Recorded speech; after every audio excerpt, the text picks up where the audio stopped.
Hi, I'm Orion, and welcome to Backstage Pass.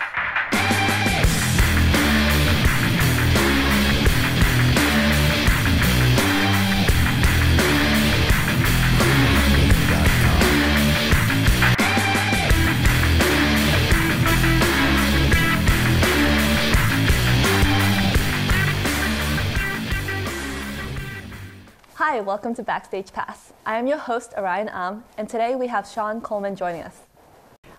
Hi, Sean. Thanks Hello. for joining us. Hi. And so you are a solo artist. Yeah, I also have a band, but I do, solo stuff, and yeah. And you've been in this for 30 years. That's when I started taking it serious. Yeah. Right. So what happened 30 years ago? Well, leading up to that, I was always into music, but then it just started growing with the notion of maybe doing it for a career, or pursuing that. And then I got to the point where I made the decision, and I signed up for guitar lessons. And I said, from that first day with that lesson is when I'm going to start giving it my all. And I've never bailed from the course since, and here it is 30 years later. Yeah. That's an amazing amount of time to be... To not go in another direction. Right. Because I know how easily that can happen. There's so many obstacles in life. Right. Because it's such a hard path. What has kept you going for 30 years? Well, it has to be the love. Just it's truly in me. The passion is strong, and the love to do it is dominant enough to reflect any obstacles that try to change it. Right. So you mentioned you took your first guitar lessons. Do you play any other instruments? Yeah, I play bass guitar, drums, and lead vocals, and yeah. So not too long after, bass guitar came into the scene, and then probably about 5 years later, I got a drum set, started playing drums, and I was singing all along, and yeah. Yeah, actually, let's show one of your videos that show your versatility. You're playing all these instruments by yourself, Yep. And the video is called Something New.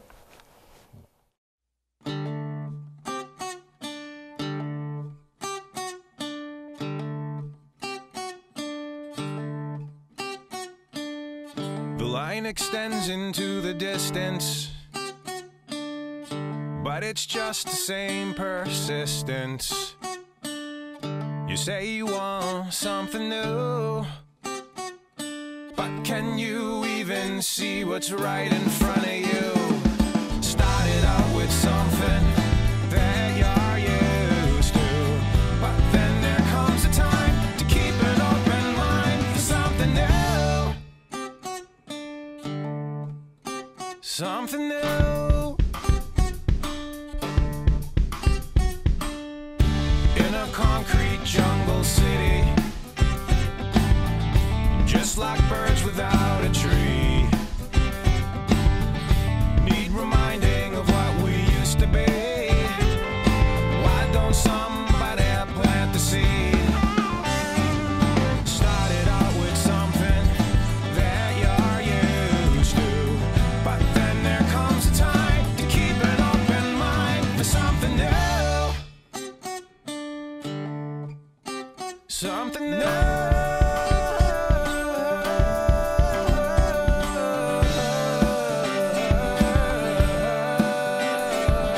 What is rightfully yours has been taken. Slowly over time, it's you they're faking. With a smile, you'll think it's what you want to do, when all they've really done is sell it back to you. Started out with something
times did you film that? Because you had to play all those. Did you play all the instruments one time and then you had to film another segment? We stuck with each instrument and did a few takes, and so it would give him more in the editing process to work with. Yeah, and then, you know, I don't know if you noticed, but I changed clothes and stuff, and I had the goatee for one. So I did that first because I had to shave it after. Yeah, that would make sense. You can't really do it the other way. Yeah, reverse goatee. But yeah, so there was, you know, maybe 3 or 4 takes for each instrument to give him enough to work with in the editing process. So how many takes was it in total? How long? Well, if you add them all up, it was probably like 20. You know, play the song through 20 times roughly. Did you lip sync for the video? Yeah, and you know, some of the guitar parts, I'm amazed at how well he matched the playing. When I'm doing the guitar solo, you can actually see my fingers hitting the real notes, because a lot of times in videos, even the very top-end professional ones, they don't always sync it up so good. But, Right, yeah. So where have you performed over the years? I've performed so many places. You know, the Boston area, the New Hampshire area. Like to name some clubs, you know, back in the day I played at the Channel in Boston.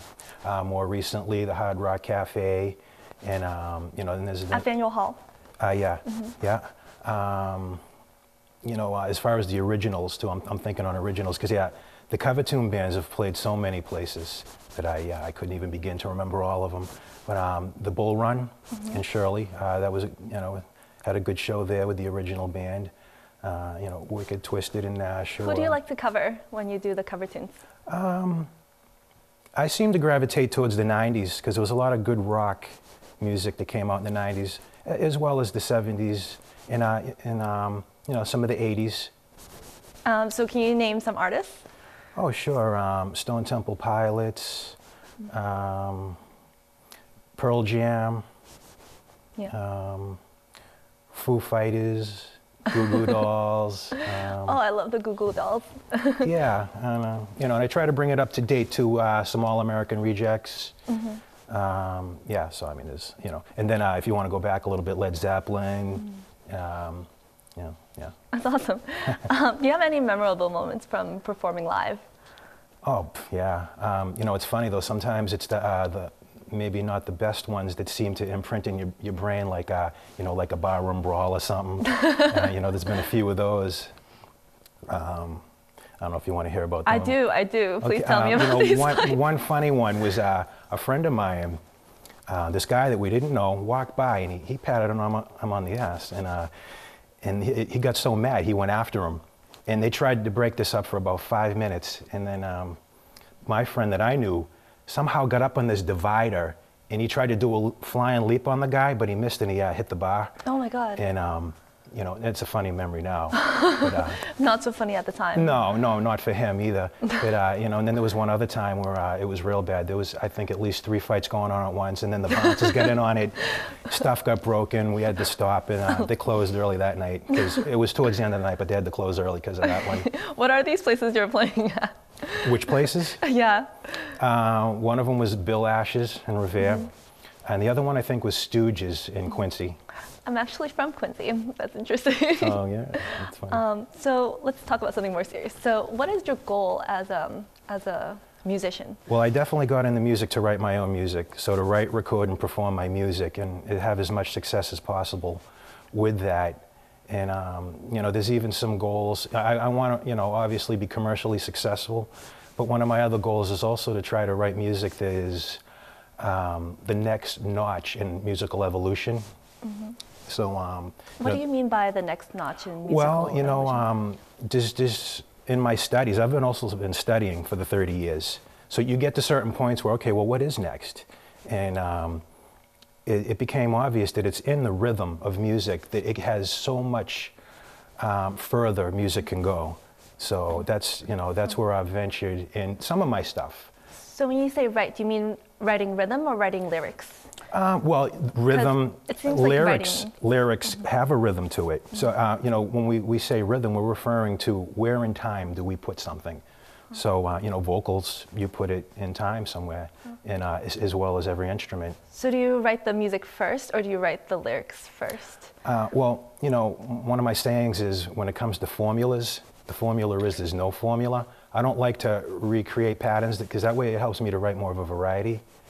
But quite often the music will get written first. But sometimes I've written the lyrics first. Yeah.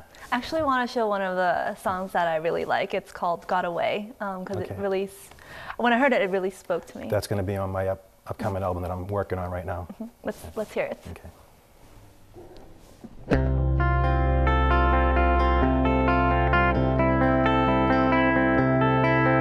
Got away.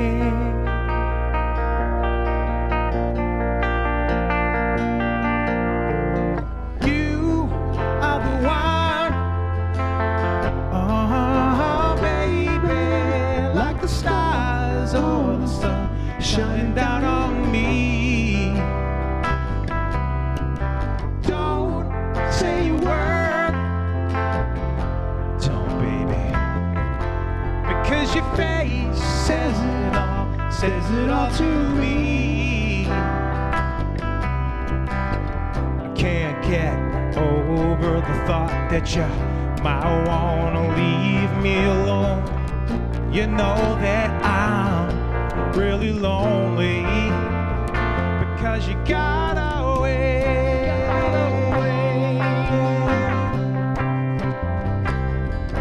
Got away. Yeah. You, yeah. The other half of my hobby. If not for you, ooh, I would be so gone, feeling incomplete. I think that you're just afraid that you might feel the way that I do. You know that I really love you because you got away. Got away. Got away.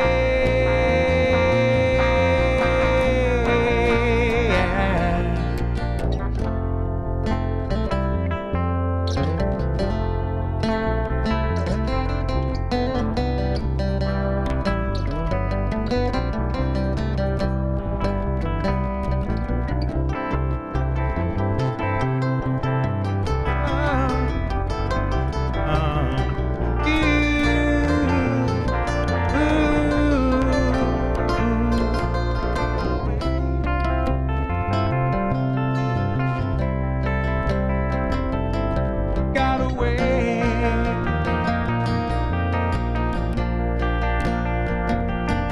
Got away. Yeah.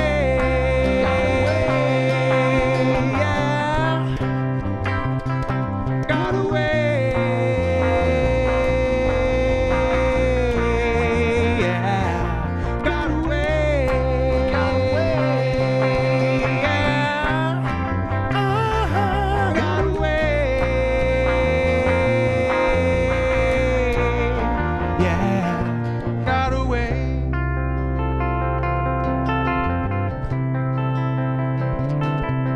Got away.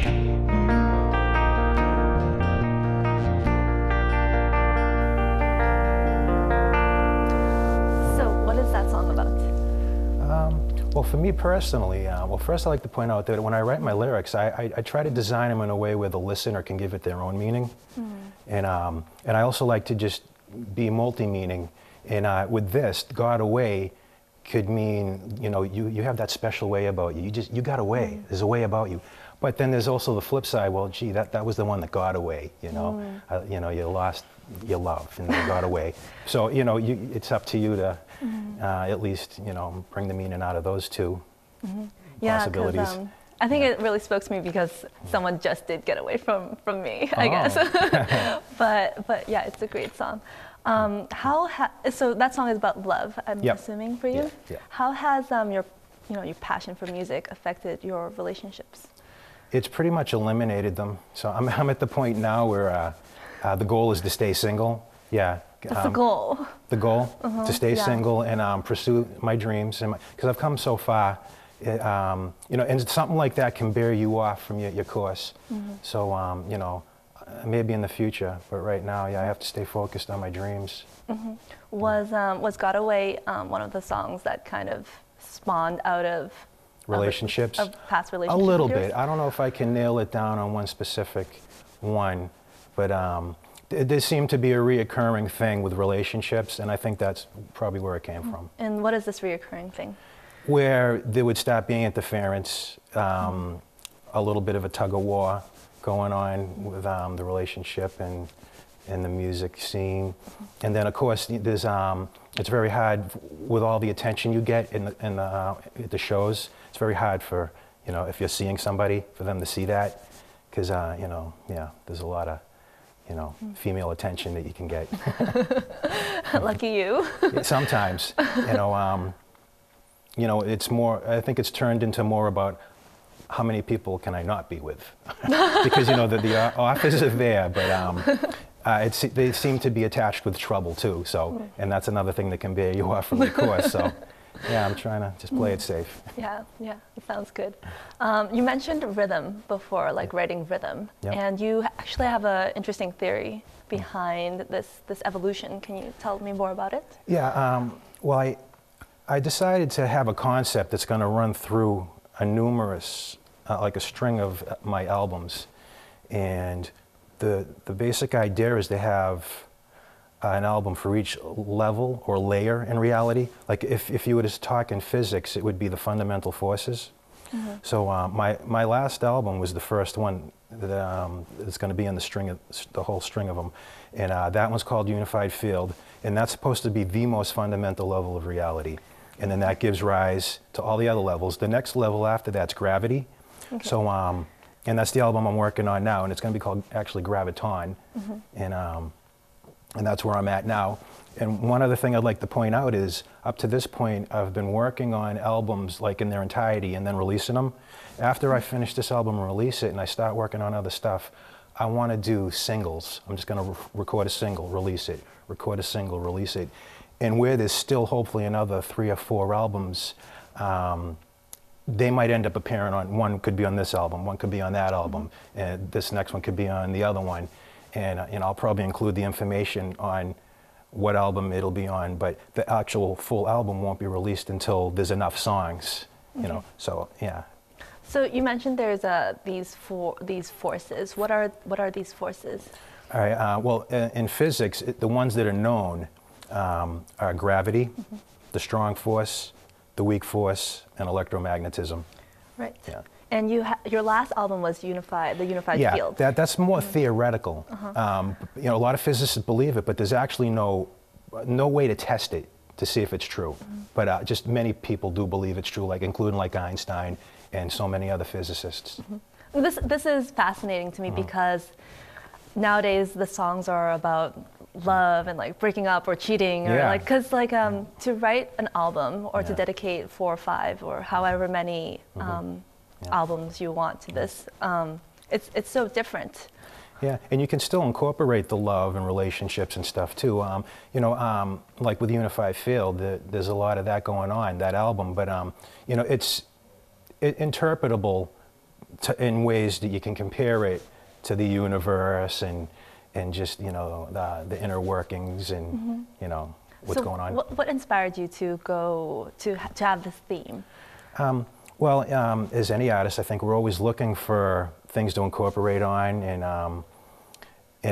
I have a love for physics anyways, and I just, one day it clicked with me. I was like, wow, I could have an album for each level, and it just, I've been working, you know, it built on itself. And yeah, so. Are you planning to have an album on the strong force, the weak force, and the electromagnetistic force? Yeah, electromagnetism. Yeah, I'm hoping to complete those eventually. Yeah. So we're looking forward to 4 more albums from you. Yeah. So when you write these songs, are they science related? Are they like Some of them are. What's the message? Some of them are. On this album, there's some songs that do have lyrics that do pertain more to the concept. On the last one, the interpretations are very, very loose. Like I have a song called Luminous, another one called Mother Universe. I have a title track called Unified Field. You know, the concept runs very loosely. I don't try to bear the songs too much into the concept, because they might take away from commercialism. And obviously that has to be taken into consideration if you want to try to be successful in the world of music. Actually, let's hear this this kind of your new rhythm that you're experimenting with. That would be great. Okay. And it's called The Sweetest Thing.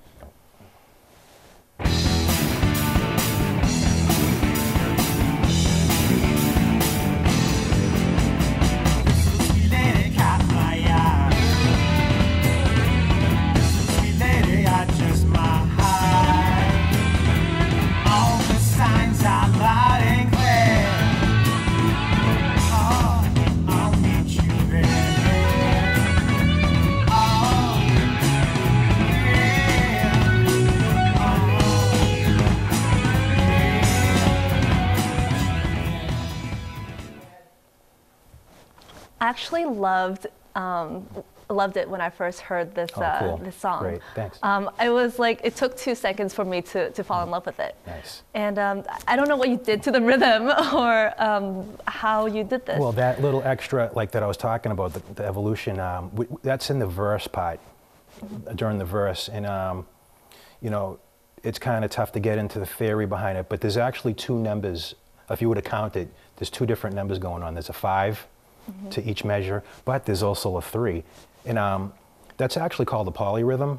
It's known in music theory, and it's used sometimes, but you'd probably have to go to Africa actually to really get the real involved. Believe it or not, that's the oldest musical heritage in the world. And but they do it more instinctually, where now I've studied it and become aware of it, and like I want to try to make a music movement with this. And what can happen now when you become aware is you can manipulate it, you can you know, be creative with it, apply it, and, you know, instead of just having it come out instinctively. So yeah, it's so amazing that you can like still create new music and new genres. Yeah, you know, if you can apply this concept to every style that's out there, and it help it take music to the next level. Because as far as the rhythms and all the music of the world today, we're really just polishing the surface of a huge writing resource that is waiting to be tapped into. You've been in this business for so long, for 30 years. What have you learned in this time period? If you don't love it, you're not going to make it, because you got to invest all your time. It's more than a part-time job.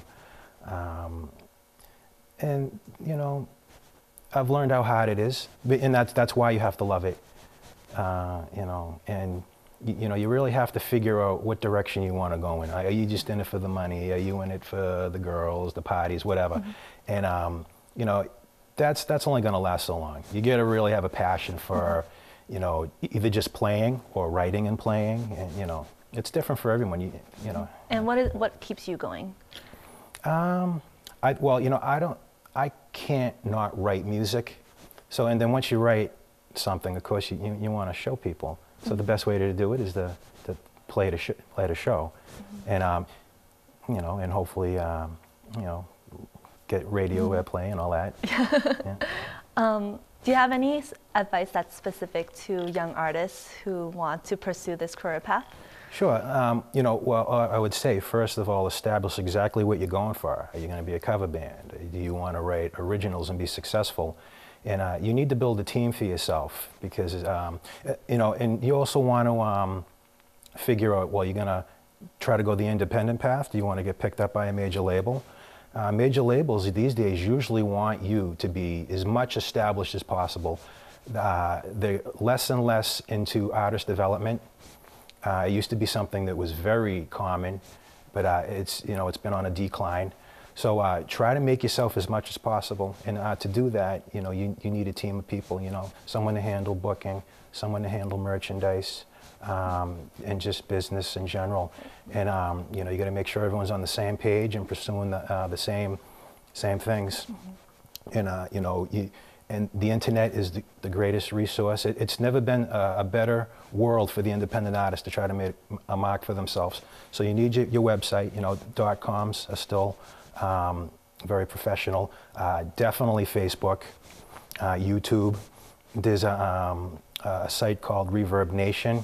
I refer to it as the Facebook for musicians. It's also good for music listeners to go and just check out a lot of the underground talent. I mean, and even a lot of famous people are on it too. There's so much business. There's such a huge business side to just music. And if you try to do it all yourself, it's not enough time in the day, and it takes away from the artist trying to be the artist. And that's why I ended up getting management myself, because I got into music to play it, not to do the business end of it. You know? Yeah. And do you have any upcoming projects besides your album, or are you just focusing your Right now I'm focused on the album. I'm almost done, so I'm hoping a couple more months. But yeah, then after that it's just going to be promoting it. And do you have any upcoming shows? Well, with the original stuff, no. No, it's all cover band stuff that I have coming up. But yeah, so you know, we're going to look for a few choice gigs for the original band as soon as the you know, and try to plan it for the release. You know, of course there'll be CD release parties and all that. That's great. Yeah. Well, thank you so much. I wish you the best pleasure. of luck on your new album. Thank you very much. And your future albums. Thanks. It's really exciting. And thank you for joining us at Backstage Pass. I am your host, Orion Ang. See you next time.